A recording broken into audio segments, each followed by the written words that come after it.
Pues el día de hoy vamos a ver la clase de precisión y validez de mediciones en medicina. Esta diapositiva se las compartiré en el Classroom del grupo como todas las demás diapositivas. Este es el objetivo conceptual que viene en el temario. Pues en realidad es un complemento de la clase que vimos la semana pasada acerca de mediciones y tipos de mediciones. Pues nos vamos a abocar principalmente a tres temas. A evaluar el concepto de validez. Eh, en un segundito, no sé por qué este aparece aquí.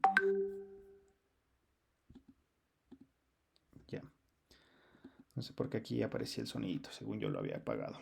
Bueno, vamos a evaluar entonces el concepto de validez y cómo la validez se puede evaluar en distintos tipos, o más bien cuáles son los tipos de validez que yo tengo que cerciorarme que tenga mi medición, y a su vez pues los requisitos para que yo pueda asegurar que mi medición esté 100% válida al fenómeno que yo quiero evaluar. Vamos a ver qué errores se presentan al momento de hacer cualquier medición en la práctica clínica y en investigación. Y sobre todo, en la próxima clase del día de mañana vamos a ver pues los sesgos al momento de hacer mediciones, que a veces son inherentes a muchos estudios o diseños epidemiológicos, como lo vimos en las sesiones hace algunas semanas. Entonces, pues vamos a empezar con el concepto de validez y qué implica esta medición, o qué implica la validez en torno a las mediciones. Por definición, pues la validez es el grado en el que el resultado de nuestra medición se aproxima a la realidad de manera consistente. Y esto pues tiene una implicación pues más que nada conceptual, porque aquí estamos preguntándonos de qué es la realidad dentro de la medicina, o sea, qué es el fenómeno real que nosotros buscamos capturar. Cuando hacemos, por ejemplo, en el caso del señor Mauricio, una medición de cifras de tensión arterial, pues yo utilizo un esfingomanómetro para medir la tensión arterial de manera clínica.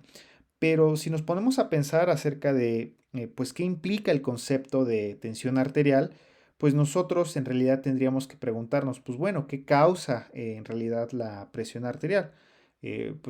Sabemos que esto pues es un fenómeno que pasa a manera de tensión que experimentan los vasos sanguíneos, principalmente las arterias, y que esto se refleja en que la presión sanguínea pues ejerza un fenómeno de resistencia dentro de los vasos. Por lo tanto, una manera de capturarlo es a través del esfingomanómetro, pero existen otros métodos más sofisticados que pues no son prácticos para usarlos en la consultorio o en la práctica clínica, como lo son las mediciones por cateterismo, mediciones por métodos de imagen, etcétera. Estos métodos usualmente tratan de aproximarse a la realidad de una forma más exacta, como lo vamos a ver más adelante.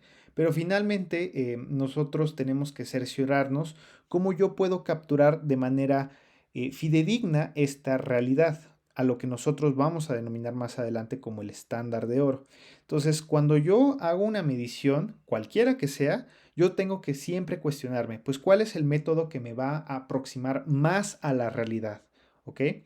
Entonces, cualquier método que yo aplique para poder hacer una medición, pues yo tengo que cerciorarme que esté ausente de errores o de sesgos. Esto es algo que buscamos al momento de hacer cualquier medición. Y esto, pues finalmente, si yo tengo una medición que me aproxime a la realidad y que no tenga ningún tipo de error o sesgo, nos va a garantizar que la medición sea una medición que sea real o que sea verdadera, ¿ok? Entonces piénsalo como, y vamos a ver el ejemplo más adelante, como un tiro al arco donde cada medición representa una flechita y la realidad representa el círculo o el punto que se encuentra más cercano al centro de este tiro al arco. Entonces yo puedo hacer muchas mediciones, vamos a verlo más adelante, pero de eso a que yo acerque o yo esté tirando al centro de este círculo, pues es un motivo que siempre se tienen que ustedes estar cuestionando. Si mi flecha está en realidad llegando a este círculo o este centro del tiro al arco. Entonces, pues vamos a ver que hay diversos tipos de validez. No solamente es que yo acerte al arco. O sea, vamos a ver que la validez se puede aproximar tanto a su capacidad para que yo pueda capturar mi fenómeno dentro de mi grupo en estudio o dentro de mi población en estudio, que se le denomina validez interna. O sea, yo dentro de mi grupo de estudio, vamos a pensar mi clínica de unidad de medicina familiar, pues yo le decido medir a todos un fenómeno. Vamos a pensar en la presión arterial. Yo decido medir la presión arterial en todas las personas que acuden ese día, la presión arterial. Y yo decido sacar una estadística, vamos a ver más adelante qué es eso, pero yo decido sacarle el promedio a pues todos los sujetos que evalué ese día en mi unidad de medicina familiar. Y yo veo que el promedio de mi tensión arterial fue de 110 milímetros de mercurio sobre 80 de diastólica. O sea, este fue mi promedio de la sistólica y de la diastólica para mi unidad de medicina familiar. La validez interna se refiere a los métodos que yo implementé para medir la presión arterial o en este caso la presión como ejemplo dentro de mi unidad de medicina familiar. Y mientras que la validez externa representa esa capacidad, el método que yo elegí, vamos a pensar el esfingomanómetro, para que dentro de, ahora ya no la unidad de medicina familiar, vamos a pensar dentro de la Ciudad de México como mi población objetivo, qué tanto mi método que yo opté para medir la presión arterial me puede arrojar un resultado consistente y similar. Y esto es lo que nosotros finalmente buscamos, que si yo mido el promedio de la tensión arterial en los mexicanos que viven en la Ciudad de México, ahí este es un 1 y 0, 80, me arroje un resultado similar en ambas situaciones. Usualmente, lo que buscamos extrapolar con nuestro estudio es que sea representativo, es decir, que sea válido dentro de la población que yo busco extrapolar mis resultados, ¿no? O sea, si yo hago un estudio en la unidad de medicina familiar y busco que este sea extrapolable, yo busco que los métodos que implementé en la unidad de medicina familiar me permitan sacar conclusiones o generar resultados para la población que yo quiero extrapolar esta información, ¿ok? Entonces, es como si yo quisiera evaluar una casa o dentro de mi casa una medición o un atributo. Y ahora, esta medición que me va a permitir, o estas mediciones que van a tener una validez interna, me van a representar un conjunto más grande de mediciones, en este caso un suburbio. O sea, qué tanto mi casa que yo estoy evaluando se parece a las demás casas del vecindario. Entonces, esos son a grosso modo los dos tipos de validez en medicina, que yo tenga validez interna y validez externa. Ahora, yo cómo me cercioro que mi medición tenga validez. Vamos a ver que esto se puede lograr a través de los conceptos de validez que vamos a ver en esta diapositiva. La validez se puede ser de contenido, que nos dice que es el grado de prueba, o más bien el grado en la que la prueba nos contiene o nos está conglomerando todo el contenido que yo voy a estudiar. Vamos a verlo más adelante qué se refiere a esto. Tenemos la validez de criterio, que nos habla de el grado con el cual el resultado correlaciona o está asociado con el método que me va a aproximar más certeramente a la realidad. O sea, básicamente nos va a decir si mi método que yo estoy utilizando para medir mi fenómeno es el método más aproximado a el gold estándar o el estándar de oro, ¿no? Vamos a verlo más adelante.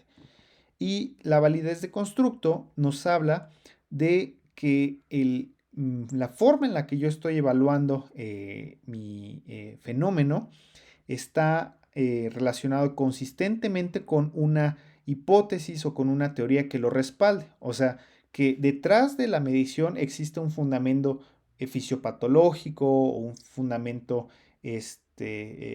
fisiológico, físico, que me hable acerca de que ese método que estoy utilizando, pues en realidad sí está evaluando lo que yo quiero medir, ¿no? Entonces, para que mi medición, vamos a pensar de mi medición de la tensión arterial, pues tiene que pasar por estos tres rubros, tanto de contenido como de criterio o como de constructo, ¿no? Vamos a ver que esto es más complejo, pero finalmente yo busco que cada medición que yo haga en medicina pase por estos tres rubros, ¿no? Vamos a empezar con la validez de contenido, que nos habla de que la medición o que nuestro fenómeno que yo busco capturar esté representado por todos los elementos que conglomeren el concepto que yo quiero evaluar, ¿ok? Entonces, con frecuencia utilizamos a veces juicios subjetivos para evaluar varias mediciones en medicina. Y esto no solamente lo represento con la tensión arterial, sino con otros elementos, por ejemplo, cuestionarios, por ejemplo, evaluaciones psicométricas, que nos hablan acerca de varios elementos que tratan de evaluar un fenómeno. Por ejemplo, si yo aplico un test de inteligencia, un investigador podría decir, pues es que la inteligencia puede incluir un dominio de inteligencia verbal, inteligencia social, inteligencia emocional, y yo quiero todo eso meterlo dentro de un cuestionario. Entonces, para que ese cuestionario tenga validez de contenido, tiene que tener los elementos suficientes para poder evaluar estos dominios en específico, que ya vimos, ¿no? Puede ser de inteligencia emocional, inteligencia matemática, inteligencia artística, etc., ¿no? Por ejemplo, si yo hago una prueba aritmética a un grupo de primaria, esta prueba o este examen aritmético no tendría validez si yo no exploro los conceptos o que el alumno pueda aplicar los conceptos de suma, de división, de resta, etc. Entonces, si yo aplico un examen y yo busco evaluar capacidad aritmética, pues forzosamente yo tengo que evaluar estos subdominios, ¿no? En medicina habitualmente utilizamos este tipo de escalas para evaluar fenómenos complejos como lo es el deterioro cognitivo. Entonces, si yo quisiera evaluar deterioro cognitivo, pues en sí es una medición que pues requiere evaluar ciertos dominios de funciones mentales superiores. Van a verlo más adelante en sus clases de geriatría, pero en sí lo que busca, por ejemplo, una escala como la del mini mental, es evaluar dominios como el dominio visoespacial, de lenguaje, de concentración, memoria de trabajo, orientación, memoria evocada y funciones ejecutivas. Entonces, todo esto comprende el dominio, o perdón, más bien el concepto de funciones cognitivas o funciones mentales superiores. Entonces, acuérdense que para que una escala de tipo psicométrica o de tipo conceptual que trate de evaluar un concepto o un concepto subyacente, pues trata o que para que tenga una validez de contenido, lo que busca tratar de hacer es juntar muchos o la mayor cantidad de dominios que nos hable de ese concepto en específico, ¿ok? Ahora, el segundo tipo de validez en cuanto a los requisitos que tiene que cumplir mi medición es la validez de criterio. Esto pues habíamos visto que es la capacidad de mi medición para acercarse a la realidad o que me pueda hablar de que consistentemente está evaluando pues la realidad de mi fenómeno, ¿no? Entonces, ¿cómo se traduce esto? Pues en sí, rubro nos habla de que el método que yo estoy midiendo esté comparándose o esté validándose con el estándar de oro. Por ejemplo, si yo quisiera evaluar tensión arterial, pues tendría que yo pensar, pues, ¿cuál es el estándar de oro para medir la tensión arterial? Pues yo podría pensar en el cateterismo o yo podría pensar en una medición por ultrasonido, o sea, finalmente un método más sofisticado que me hable de que el paciente está teniendo la tensión arterial que fisiológicamente está teniendo, ¿no? Usualmente los estándares de oro son complicados y son costosos de implementar en la práctica clínica, ¿no? Habitualmente utilizamos subrogados o mediciones que nos hablen en sí de una aproximación a mi fenómeno, ¿no? Vamos a pensar que mi paciente Mauricio llegó a la consulta y yo le decidí medir cintura. Ustedes se podrán preguntar, pues, ¿cuál es la razón por la cual yo estoy midiendo cintura? Pues la cintura es un buen indicador de obesidad abdominal. Entonces, la cintura, o sea, yo me tengo que cuestionar si la cintura está asociándose o está validada contra el estándar de oro para medir adiposidad abdominal, particularmente adiposidad visceral. Entonces, la cintura nos habla de una medición que se está aproximando a la adiposidad visceral y ha sido validado con el estándar de oro, que es la resonancia magnética. Entonces, ustedes se preguntarán, pues, ¿cuántos de estos consultorios o cuántos hospitales o cuántas veces yo voy a poder meter a un paciente un resonador? Pues la realidad es que el resonador, pues, es una medición muy cara y poco accesible en la práctica clínica. Entonces, cuando hablamos de una medición como la cintura, pues yo me tengo que cuestionar qué tanta validez tiene contra el estándar de oro. Entonces, vamos a ver más adelante que muchas de las mediciones que hacemos en la práctica clínica, pues tienen o tienden a acercarse al estándar de oro de manera poco práctica. Entonces, esto también nos habla de que si yo quiero hablar de una predicción a futuro, vamos a pensar la escala de Framingham, ¿no? O la escala de score que vimos en el caso de la semana pasada, que nos hablan acerca de pues un riesgo para desarrollar un desenlace al futuro. Pues bueno, aquí yo me tengo que preguntar qué tan exacto es este método para predecir el evento que pues estoy o quiero predecir en el futuro, ¿no? Entonces, si yo hablo de riesgo cardiovascular y yo utilizo una escala como la escala de Framingham, pues yo me tengo que preguntar, pues bueno, ¿qué tanto está acercándose al estándar de oro para evaluar riesgo cardiovascular? La realidad es que en México o en general en los estudios que se han llevado en Latinoamérica, pues hay pocos scores que han sido diseñados per se para la población latinoamericana y para México, pues no se diga. Entonces, cuando hablamos de validez de criterio, pues nos estamos refiriendo a estas dos mediciones. O sea, tanto a una medición que nos esté hablando de que se acerca al estándar de oro, pero que también esta medición me permita predecir un desenlace a futuro. ¿Ok? Entonces, la validez de predicción, pues es esta habilidad de mi método o de mi medición para predecir fenómenos en el futuro, ¿no? Vamos a pensar que en la mastografía, pues cuál es su valor para predecir este cáncer de mama y sobre todo sobrevida. Y la validez concurrente es este nombre que se le pone a la validación con respecto al estándar de oro que se conoce. Por ejemplo, aquí les puse en esta viñeta, pues varios métodos pueden tener una buena correlación con métodos de imagen, por ejemplo, la resonancia o el ultrasonido, por ejemplo, la cintura o otros índices para medir grasa visceral. Aquí la pregunta es, si yo aplico mi método, ¿cuál es la capacidad que tiene para poder estar consistentemente evaluando esta medición comparado con el estándar de oro? Y si yo hablo de una predicción, pues qué tanto me está hablando acerca de una capacidad para realmente predecir todos los eventos a futuro, ¿no? Entonces, no sé por qué no se aparece. Ok. Entonces, pues acuérdense, ¿no? Que cada vez que hablamos de validez de criterio, pues nos hablamos acerca de la capacidad que tiene un método para predecir un evento y la capacidad para estar validada con el estándar de oro. Y finalmente, la validez de constructo, pues nos habla acerca de que el concepto que yo estoy utilizando para evaluar mi fenómeno, pues esté respaldado por un fundamento bibliográfico, un fundamento fisiopatológico o un fundamento conceptual.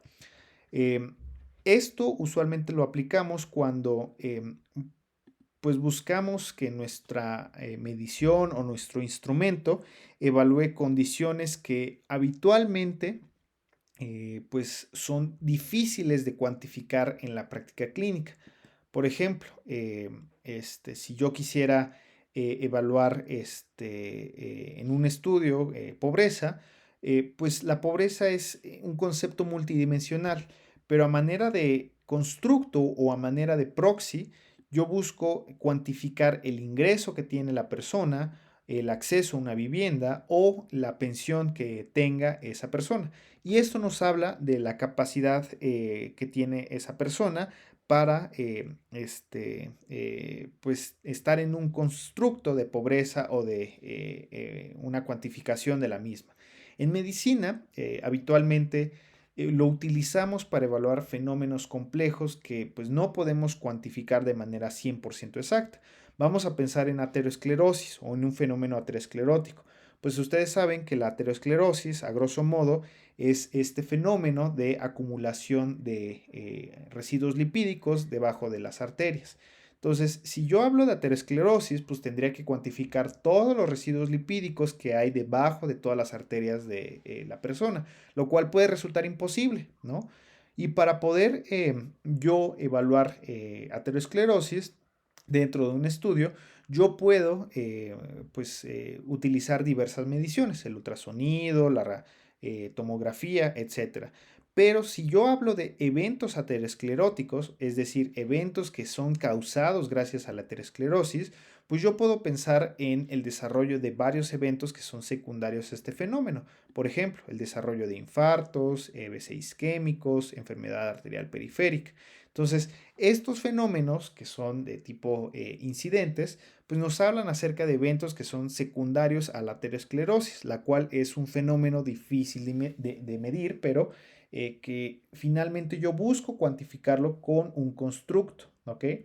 Entonces, acuérdense que cuando yo hago una medición, por más sencilla que parezca, tiene que cumplir estos tres criterios.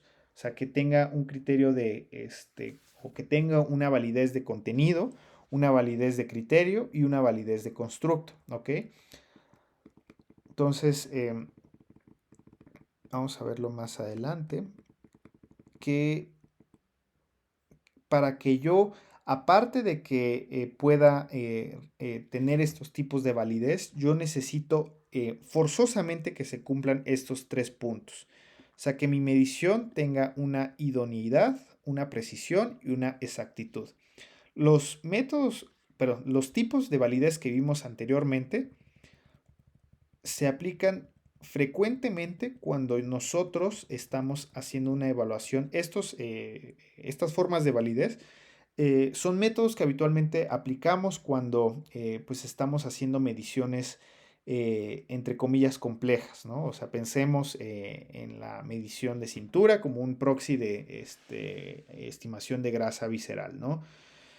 Vamos a pensar en el ejemplo de la tensión arterial. Si yo quisiera evaluar hipertensión arterial, pues me tengo que preguntar si está cumpliendo mi definición de hipertensión arterial estos tres criterios, ¿ok? Entonces, vamos a ver más adelante. Ya. Vamos a ver que en sí las mediciones que hacemos en medicina de manera rutinaria, por ejemplo, la tensión arterial, la medición de glucosa, etcétera, pues lo que buscamos es que cubran estos tres puntos, ¿ok? O sea, vamos a pensar que yo quiero medir tensión arterial con la mano, O sea, que yo pongo la mano en el paciente sobre el codo y pues siento su palpación, ¿no? Entonces, pregúntense si este es un método idóneo para medir la tensión arterial, ¿no? Pues vamos a pensar, pues yo utilizo un esfingomanómetro, que a pesar de que es un método idóneo, pues puede que existan métodos más certeros o más precisos para medir mi fenómeno de tensión arterial, ¿no? Ahora pensemos que el esfingomanómetro está descalibrado. Vamos a pensar que el esfingomanómetro me va a arrojar un error o una medición que no es del 100% exacta, ¿no?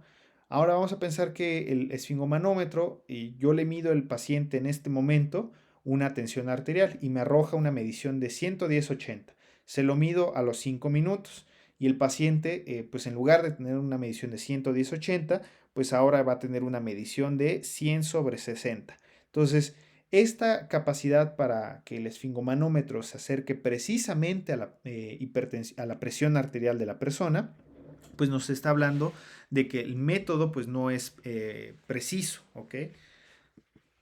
Entonces, la idoneidad es en sí, pues esta capacidad de cualquier método para que nos hable de que el método que nosotros estemos utilizando sea el método correcto o el método que sea más apto para el contexto en el que estoy, ¿no? Vamos a pensar en un glucómetro en lugar de la tensión arterial. Cuando pensamos en un glucómetro, pues pensamos que es un método idóneo para medir la glucosa. Pero pensemos que yo quisiera medir creatinina con un glucómetro. Pues de por sí, o sea, si yo meto una tira de creatinina a estos métodos, pues probablemente no me lo va a leer, ¿no? Probablemente sí me lo lea, pero la respuesta es que no es un método idóneo para evaluar creatinina. Entonces, cada que hagan una medición, pregúntense si es el método idóneo o el método ideal para hacer una estimación. Entonces, para el caso de la tensión arterial, pues utilizamos el esfingomanómetro, ¿no? O sea, pero ¿qué pasa si alguien te dice, no, pues utiliza un esfingomanómetro de estos manuales, o sea, de los que tienes que insuflar el manguito de forma manual? Ahora compáralo con un esfingomanómetro que es automático. ¿Cuál es el más idóneo? Se preguntarán. Pues la respuesta, vamos a verlo más adelante, es el que nos arroje una medición más precisa y más exacta, ¿ok? Entonces, eh, lo que se obtiene de la medición que estoy evaluando, en realidad es lo que yo deseo medir. Esa es la pregunta que nos tenemos que hacer. Entonces, la respuesta pues va a estar en función a la capacidad o el instrumento que nosotros estamos utilizando. Esos son ejemplos muy burdos, como el de la tensión arterial, el glucómetro. Podemos utilizar tira reactiva para medir creatinina, pero esto se puede volver tan complejo como ustedes lo quieran evaluar. Vamos a pensar que yo quiero medir inteligencia, ¿no? O sea, ya dijimos que para medir inteligencia, pues se requiere de un test que pues evalúe ciertas aptitudes, ¿no? Test de inteligencia matemática, inteligencia social, inteligencia emocional, etcétera, ¿no? Y para evaluar todos estos instrumentos, yo necesito aplicar un cuestionario de 400 preguntas. Ustedes pónganse a pensar que quieren aplicar esa encuesta dentro de pues una consulta de 10-15 minutos, ¿no? En una unidad de medicina familiar. O sea, yo quiero evaluar inteligencia y yo quiero aplicar un cuestionario de 400 elementos, ¿no? Ustedes pregúntense, ¿este es el método idóneo para evaluar inteligencia dentro de este contexto? ¿Existirán métodos más simplificados para evaluar inteligencia? Entonces, esto, insisto, puede ser tan complejo como ustedes quieran pensarlo, ¿no? En el caso del señor Mauricio, pues pensemos que yo quiero evaluar riesgo cardiovascular a 10 años. Entonces yo aplico una escala, por ejemplo, la escala de Framingham, ¿no? Que ocupa colesterol LDL, presión arterial, antecedente de tabaquismo, etcétera, ¿no? Pero para poder aplicar esta escala, pues necesito una medición bioquímica. Y muchas veces las mediciones bioquímicas, pues no las podemos tener tan a la mano en el contexto de México. Entonces, pues existen otros métodos más idóneos para el contexto en el que estoy. Y estos métodos, pues pueden ser para el contexto en el que estoy más útiles o más propios para evaluar el fenómeno que yo busco evaluar. Entonces, pues acuérdense, idoneidad básicamente nos habla de si el método es el mejor método para evaluar el fenómeno que yo quiero evaluar dentro del contexto en el que estoy, ¿ok? La precisión. La precisión, vamos a ver más adelante que no es lo mismo que exactitud, ¿no? Que ya vimos, ¿no? Tenemos idoneidad, que es uno de los requisitos, y la precisión, que a veces suele confundirse con exactitud. Entonces, eh, me gustaría, a manera de participación, si se encontrará por ahí Alexis. Sí, Em, ¿Me escuchas, Alexis, ahí? sí. Súper. Pues platícame un poquito acerca de lo que tú crees o lo que tú consideras que es la precisión y cuál es la diferencia con la exactitud.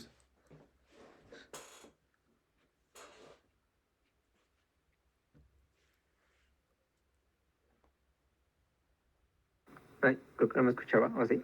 No, no te escuchamos. Ok, ¿ya me escuchan? Sí, yo te escucho sin problema. Ok, por lo que tenía entendido, que como que precisión van a ser como distintas mediciones, por así decirlo, que se van a repetir, precisando precisamente un mismo objetivo o valor. Ok. ¿Y la exactitud, tú qué consideras que es? Pues ya sería como lo mencionaba hace ratito, como un tipo de estándar de oro, que ya nos permite exactamente a lo mejor con una sola medición, eh, determinar un cierto, mm, por ejemplo, una glucosa, un cierto valor. Ujú. Ok. Entonces, pues la precisión pues nos habla de mediciones repetidas, ¿no? O sea, de qué tanto yo estoy pues repitiendo el mismo punto o la misma medición dentro del fenómeno, ¿no? O sea, de este tiro al arco, pues básicamente si yo tiro una flecha, pues la precisión nos hablaría, de acuerdo pues, a la definición que nos pusiste, eh, pues qué tanto yo puedo acertar a un punto deseado, ¿no? Ajá. ¿No? Y esto es lo mismo que exactitud. No, La o exactitud, ¿qué sea, sería? sería ya como tal dirigirse a un cierto punto, o sea, dar como, sí, bueno, vulgarmente dar al clavo, por así decirlo. Exacto, ¿no? O sea, llegar a la realidad. O sea, qué tanto yo me acerco a la realidad de el fenómeno que yo quiero evaluar, ¿no? Entonces, ¿tú qué buscas en general de una medición? O sea, que sea precisa, exacta, una y otra, que Pues sea... normalmente lo que se busca es que sea precisa, ya que muchas veces pues no se puede dar con exactitud lo que se quiere. Esto pues es lo que buscamos habitualmente cuando hacemos una medición, o sea, que sea precisa, pero también buscamos que sea exacta, ¿no? O sea, porque si hablamos de Entonces, precisión, se podría decir que ah, serían, bueno, tendrían el mismo valor. exacto, ¿no? Si hablamos acerca de precisión, vamos a pensar en el tiro al blanco, ¿no? Si hablamos de precisión, eh, nos estamos refiriendo a la capacidad. Imagínate que el tirador, ¿no? Tiene una buena precisión. O sea, esta capacidad de estar constantemente llegando a un punto, ¿no? Ahora, pues tú dime, ¿este punto dentro del tiro al blanco se está acercando al objetivo? No, tendría como se lo dijo, una buena precisión, pero ya tendríamos una baja exactitud porque sería alejado de la realidad. Exacto, ¿no? Entonces, la exactitud, pues es esta capacidad de que el tirador acierte al blanco, ¿no? Entonces, estos dos conceptos usualmente los buscamos en todas las mediciones que yo haga en cualquier contexto, ¿no? Ya sea la práctica clínica o en un estudio. Entonces, la precisión es esta capacidad de que yo consistentemente pueda hacer una medición repetida y que me arroje el mismo resultado o el mismo valor, ¿ok? Y que a su vez sea reproducible. Vamos a pensar en el caso de la tensión arterial. O sea, si yo le mido al señor Mauricio su tensión arterial, antes de que se me olvide, te pongo tu participación, Alex. Ya. Gracias. Súper. Vamos a pensar en el caso del señor Mauricio, ¿no? Que hago una medición de tensión arterial y pues en este momento el señor Mauricio tiene una medición de 130 sobre 80, ¿no? Y después, dentro de unos 5 minutos, el señor Mauricio tiene una medición de 125 sobre 76, ¿no? Y así a los 5 minutos tiene una medición de 132 sobre 70, ¿no? O sea, nos está consistentemente arrojando una medición cercana a la tensión arterial que realmente tiene el señor Mauricio, ¿no? Entonces, la precisión de cualquier prueba o de cualquier método, pues es justamente esta capacidad de que constantemente yo esté arrojando un resultado de forma repetida, ¿ok? O sea, por ejemplo, el glucómetro, ¿no? Si yo me pincho ahorita la glucosa y tengo una medición de, vamos a pensar, 90 miligramos sobre decilitro, y dentro de unos 10 minutos me hago una misma medición, pues qué tanto varía con respecto a la medición previa, ¿no? De 90 miligramos sobre decilitro. Vamos a pensar, saqué 76, ¿no? Y después de unos 2 minutos vuelvo a tener una medición de, vamos a pensar, 110. Entonces, el glucómetro, pues yo pensaría, pues está descalibrado, ¿no? O sea, esa palabra que utilizamos de que está descalibrado, pues es referente a esta capacidad de que el método no es preciso, ¿ok? O sea, no es preciso para evaluar el fenómeno que yo busco capturar. Entonces, esto va a tener una influencia enorme sobre el estudio o sobre las decisiones que yo haga en torno al paciente. Porque si yo, vamos a pensar, el señor Mauricio, le tomo una medición de tensión arterial y sale con 130, vamos a exagerarlo un poquito más para que sea más notorio lo que quiero poner. Vamos a pensar que el señor Mauricio tuvo una medición de 150 sobre 60, ¿no? Y yo pensaría, pues es que tiene una tensión arterial sistólica muy alta, ¿no? O sea, 150. Pues a mí me dijeron que más de 130, pues ya es malo, ¿no? Y el señor Mauricio tiene una medición de 150 de presión arterial sistólica. Y a mí me dijeron, pues es que una medición diastólica de más de 80, pues es malo, ¿no? Entonces aquí ya me haría como algo raro, porque tiene una medición sistólica de 150 y yo solo me quedo con esa medición. Pues bueno, vamos entonces a iniciarle medicamento contra hipertensión arterial, vamos a decirle que tiene tensión arterial elevada, vamos a decirle que tiene que tomar amlodipino, bla, bla, bla, ¿no? Entonces, si yo nada más me quedo con esta medición, pues yo falsamente me voy a ir con esa idea, ¿no? De que pues el paciente tiene tensión arterial.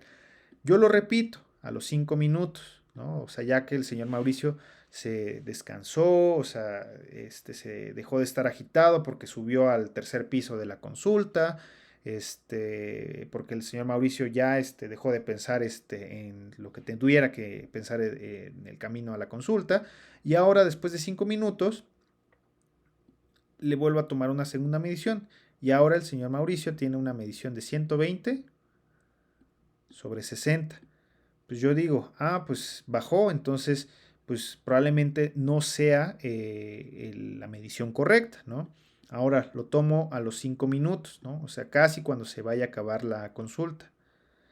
Entonces, después de 5 minutos, ya el señor Mauricio tiene una presión de 110 sobre 60. O sea, no solamente el esfingomanómetro que tengo es un método que pues no es preciso, sino que nos habla de que yo tuve que esperarme hasta la tercera medición para que yo pudiera tener una medición pues certera o una medición precisa, más bien. Entonces, Esto habitualmente pasa mucho con una gran parte de las mediciones clínicas que nosotros hacemos, ¿ok? O sea, cuando medimos tensiones arteriales, cinturas, estaturas, cuando medimos mediciones bioquímicas, usualmente si el método no está calibrado o el método no está constantemente cerciorándose de que está en óptimas condiciones, pues nos va a arrojar mediciones imprecisas, ¿ok? Entonces, esto habitualmente pasa cuando pues tienen, por ejemplo, métodos o herramientas que habitualmente están en constante uso y no están recalibrándose a cada rato.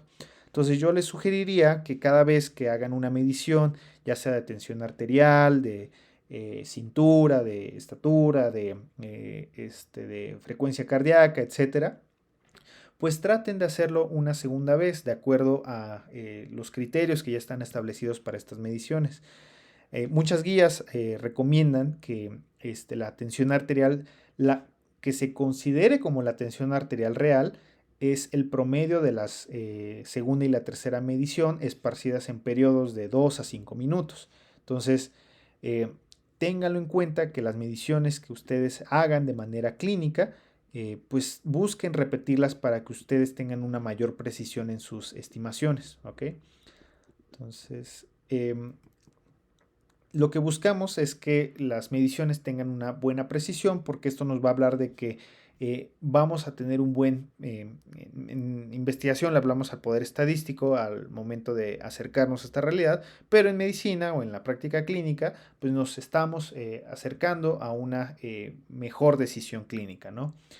Y esto a veces va a estar influido por errores aleatorios. ¿Ok? Vamos a ver más adelante qué implica esto, pero a pesar de que el método esté bien calibrado, de que las condiciones sean las óptimas o de que no exista un fenómeno que puede influir nuestra medición, siempre tengan en consideración que va a existir un error o un error atribuible al azar. ¿Ok? Entonces, lo que buscamos es que los métodos tengan una buena precisión y el error aleatorio se disminuya, ¿ok? Entonces, como lo dijo, bueno, vamos a verlo más adelante, pero ¿cómo yo puedo asegurarme de que el método esté siendo preciso?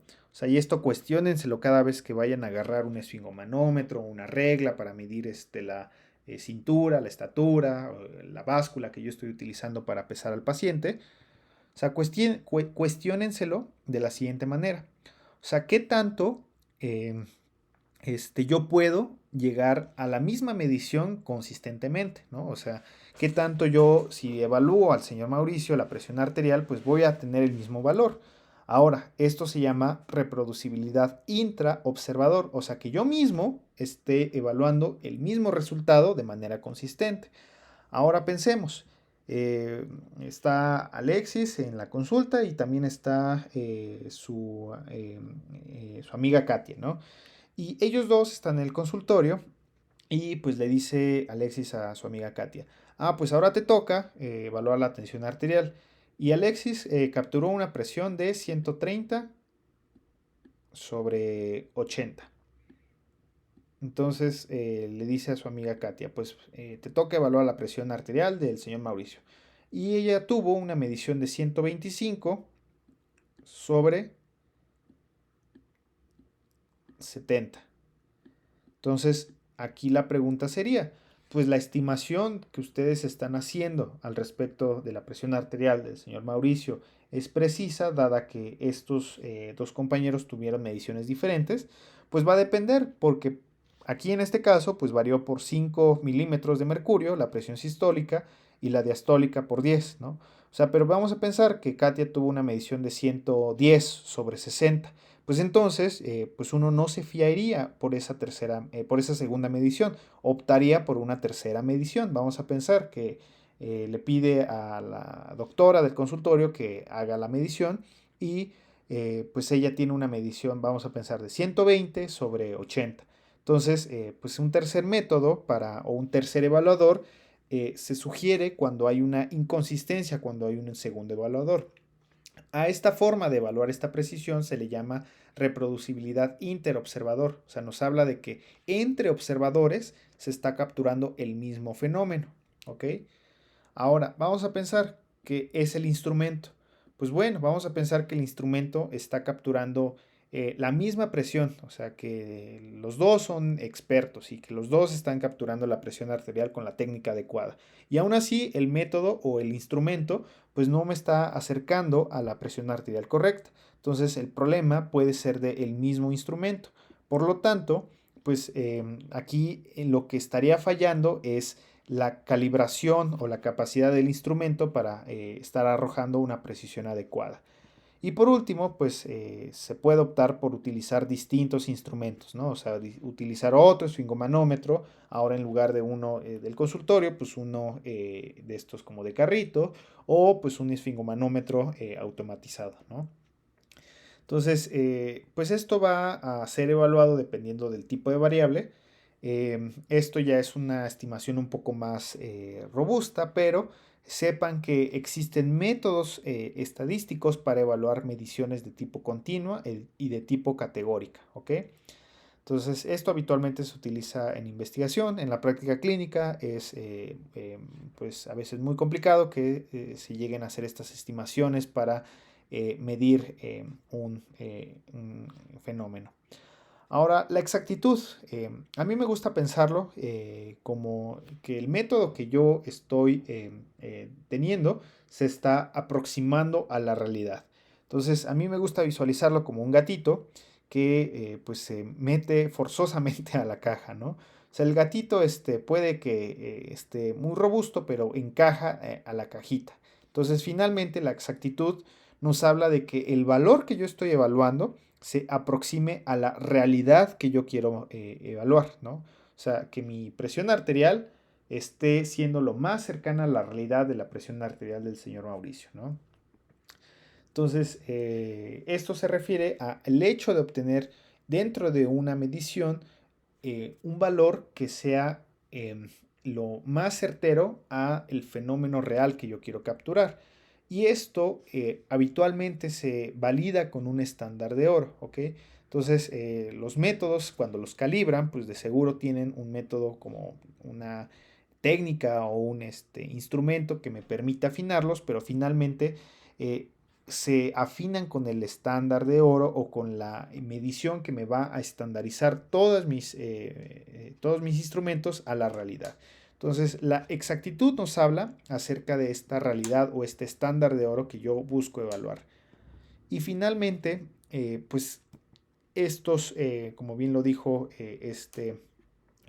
Alexis, pues estos dos conceptos no son iguales. O sea, precisión no es lo mismo que exactitud. O sea, yo puedo tener precisión, pero igual yo no tengo exactitud. Y esto lo podemos ver en este ejemplo del tiro al blanco. O sea, cuando yo tengo una alta precisión, yo voy a tener un fenómeno que consistentemente se está repitiendo, pero si yo tengo baja exactitud, pues estas mediciones están distantes de la realidad, ¿no?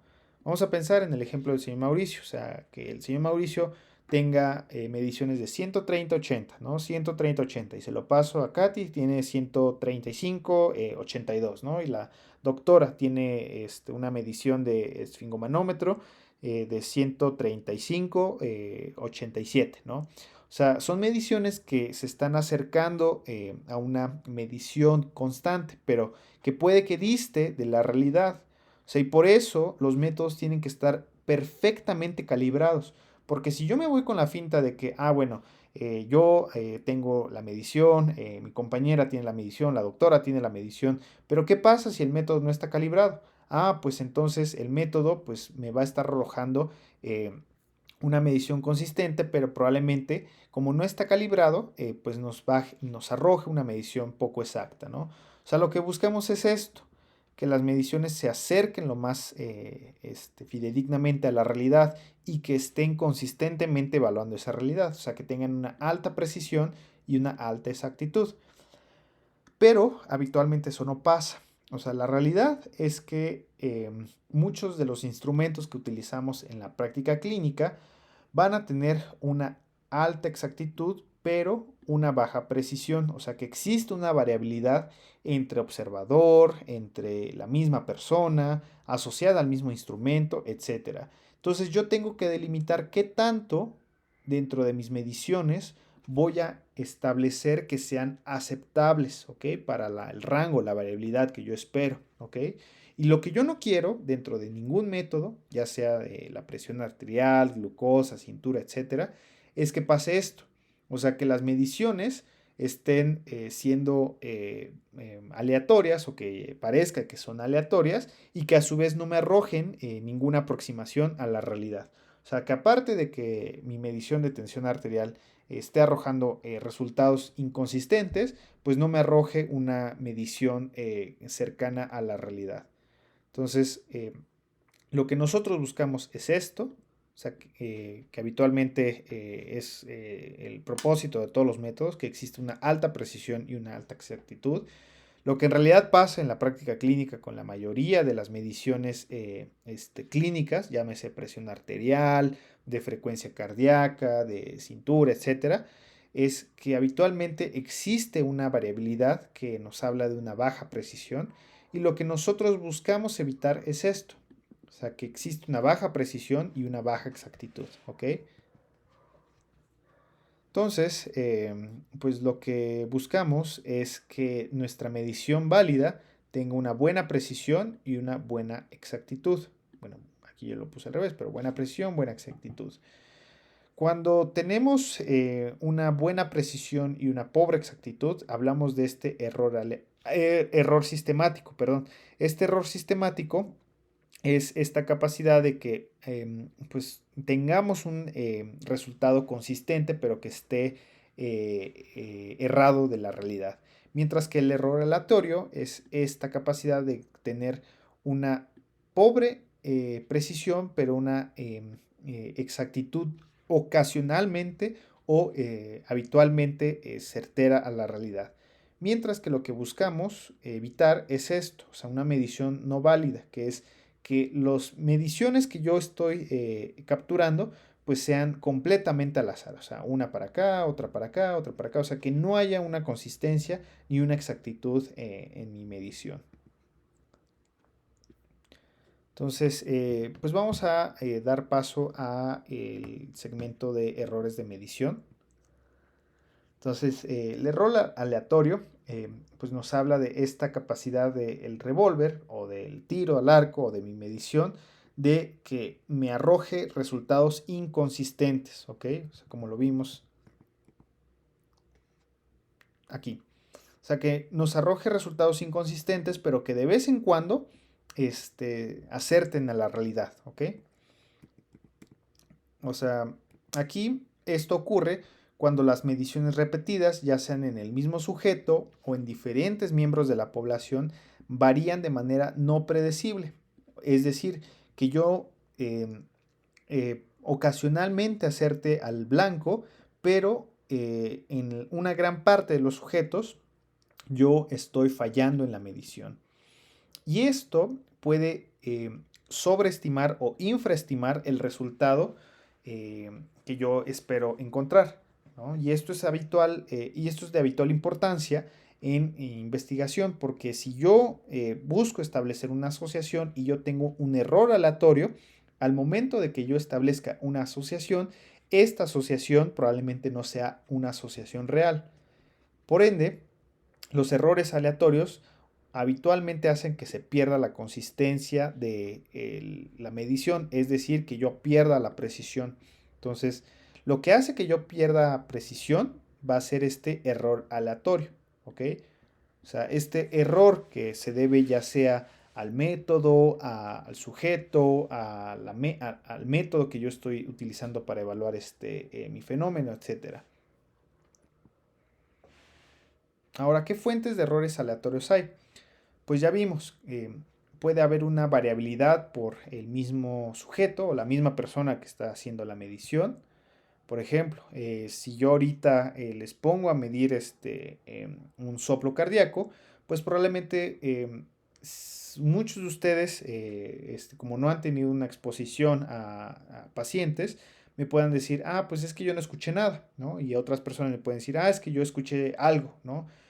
Entonces, esto puede estar en función a la experiencia que tenga la persona o la persona que está haciendo la medición en realizar la captura, ¿ok?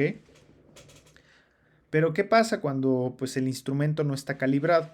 Ah, pues puede existir este error al momento de registrar la medición.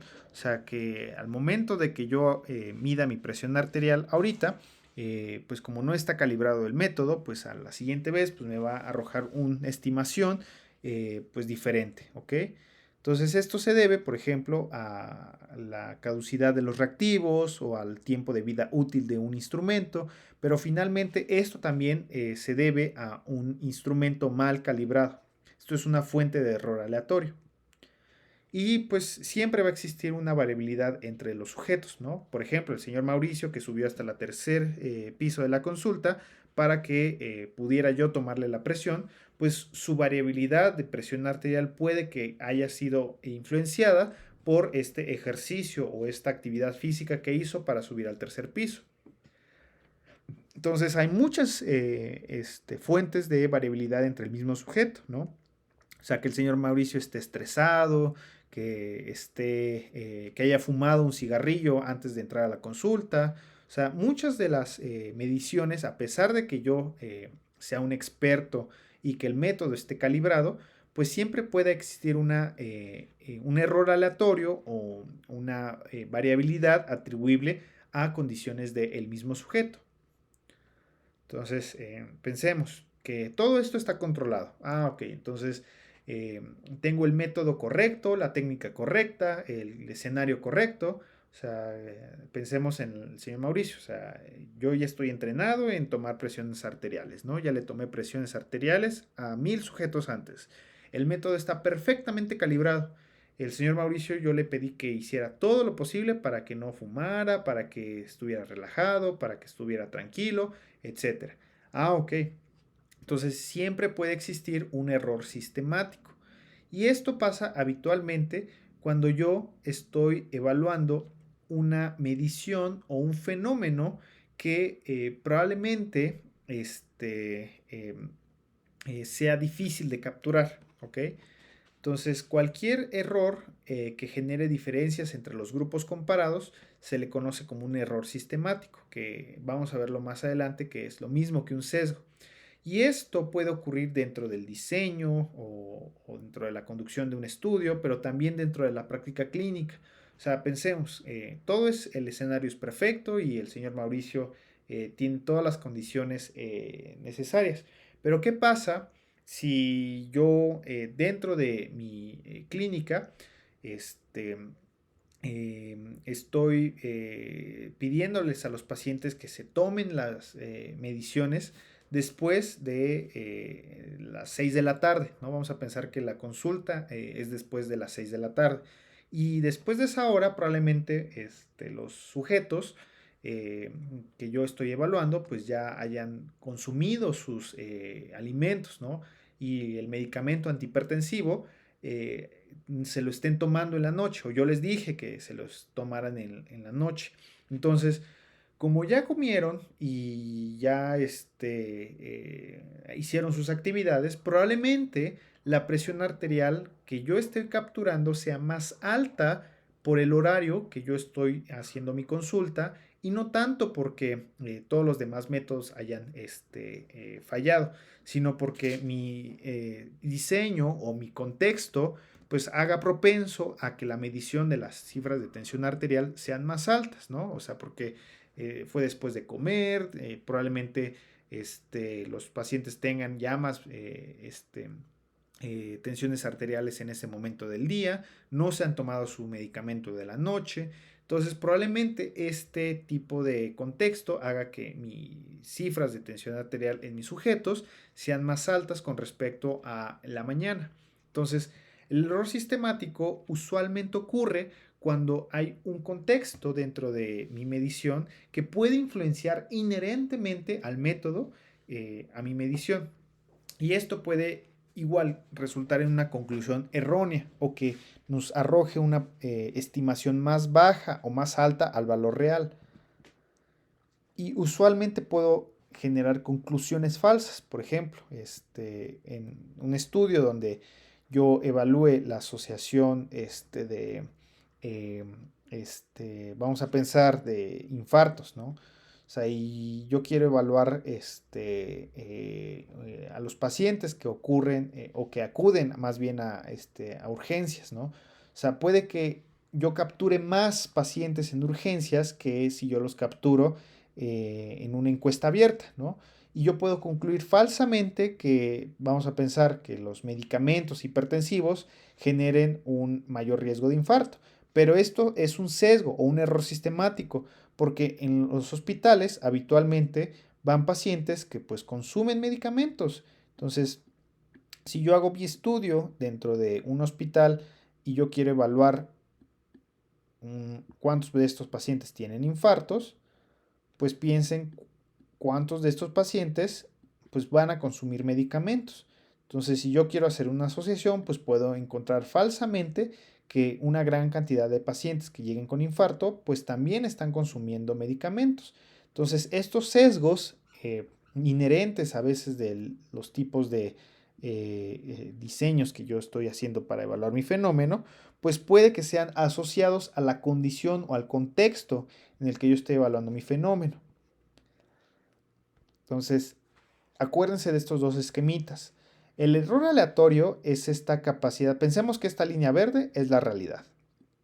O sea, la realidad que yo estoy queriendo evaluar. O el valor verdadero que yo quiero evaluar. El error aleatorio nos habla de esta inconsistencia para capturar mi fenómeno. O sea, que se está acercando, pero ya sea por el método, por el observador o por la condición del paciente, pues no me permite consistentemente acercarme a esta realidad. Es decir, que yo no puedo estar precisando o que mi medición no sea precisa y exacta. Mientras que el error sistemático nos habla de que yo, a pesar de que tenga todos los métodos y toda la capacidad técnica para evaluar el fenómeno, probablemente no estoy capturando apropiadamente la realidad debido al contexto en el que me encuentro, ¿ok? Entonces, vamos a ver más adelante que esto puede deberse a los sesgos, o sea, los sesgos en medicina, que hay muchos tipos de sesgos, o sea, pero finalmente los sesgos se pueden traducir en errores sistemáticos en la medición. Entonces, este es un resumen muy general de lo que vimos en la clase de hoy, o sea, en torno a la definición de validez en cuanto a precisión y exactitud. Entonces, acuérdense que la precisión pues, nos habla de la capacidad de que mi instrumento, mi medición, mi variable adquiere el mismo valor de forma repetida, mientras que la exactitud nos habla del grado en el cual la variable se va a estar acercando consistentemente a la realidad o al valor real. La precisión, pues acuérdense que nos habla de mediciones repetidas. O sea, yo qué tanto dentro de mis mediciones repetidas voy a estar obteniendo el mismo valor, mientras que la exactitud, la mejor forma de evaluarlo es a través de el estándar de oro o el método que se utiliza para calibrar el instrumento. En cuanto al valor dentro del estudio, pero también de la práctica clínica, es que si yo no tengo una medición precisa, pues yo no voy a poder detectar el fenómeno a evaluar o yo voy a poder tener una conclusión errónea. Mientras que en la exactitud nos habla de que yo voy a tener inferencias incorrectas en caso de que yo no tenga exactitud en mi medición. De cualquier forma, ambas me van a estar diciendo que la conclusión que yo tenga probablemente no sea la adecuada. La precisión dentro de las formas en las que se puede llegar a presentar, pues acuérdense, se pueden presentar por el observador, por el sujeto, por el instrumento finalmente, pero estas mediciones puede que sean de tipo aleatorias, es decir, que yo no lo pueda controlar de una manera habitual. O sea, que yo tengo que cerciorarme que la técnica, que el sujeto, que el instrumento estén completamente calibrados, lo cual no siempre pasa en la práctica clínica.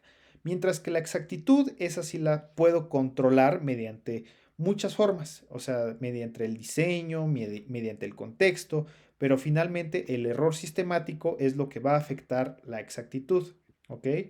Y esto pues yo lo puedo ver dentro del observador, el sujeto o el instrumento, ¿ok? Pero finalmente esto nos habla más que nada de la capacidad de el investigador o del el médico para capturar el fenómeno, mientras que esta parte nos habla del contexto o la situación en la que yo me encuentro para evaluar ese fenómeno, ¿ok? Entonces, pues vamos a dejarlo hasta aquí, chicos. Voy a apagar